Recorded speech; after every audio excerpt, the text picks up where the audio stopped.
You are now tuned in to the greatest Pokemon grifter on YouTube. The Pokemon Purist. Nah. I wanted to make this video because recently, with all the hysteria and euphoria in Pokemon, I have randomly had the desire to do research on price history and do some price archaeology and that kind of thing. I purchased an old Beckett price guide. And then I just, did some Google searches, did some researches. I put it in ChatGPT, Google AI, whatever. And I found some very interesting information that I feel like too many new investors in Pokemon completely overlook. One of the first things that I found, which was amazing to me, was an old PokeGym article that had a guy talking about, whether a $700 PSA 10 Charizard was a good investment at that time. And it's pretty amazing to me. I think what most people may think when they think back to Pokemon or first edition Charizard, base set booster boxes, all these things is everybody that invested was a genius because they made so much money. But what I read in this is the PSA 10 is $750, the PSA 9 is $250. And this is a decade after Pokemon released. It took an entire decade for the PSA 10 to get to 700, and a decade later, the PSA 9 was still $250.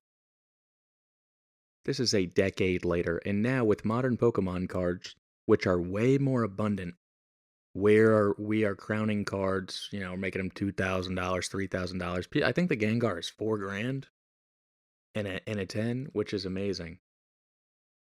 What's even worse though is there's other people who have posted things. A guy on Reddit said he bought one of these cards for $46 in 2008, almost a decade after release.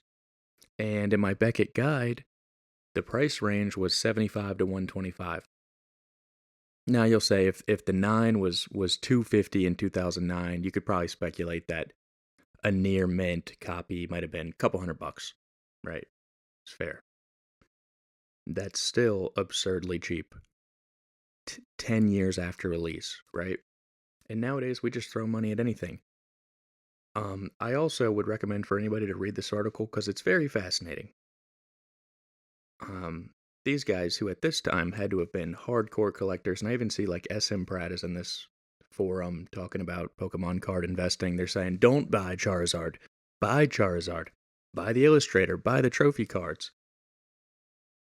It's also kind of funny to read this article, and people are saying that PSA Pokemon cards doesn't matter and nobody cares about PSA. It's funny to see the arguments people were making in hindsight.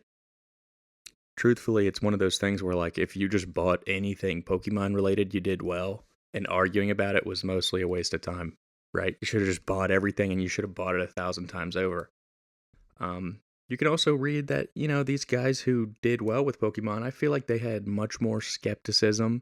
And even if they made the right or wrong play, they had a lot more rationality behind their decisions. Versus nowadays, it's literally just that green stock line going up and number go up, number go bonkers bazooka mode. We're gonna get so rich. And it's that. That's probably a recipe for disaster, right? But yeah. That's all.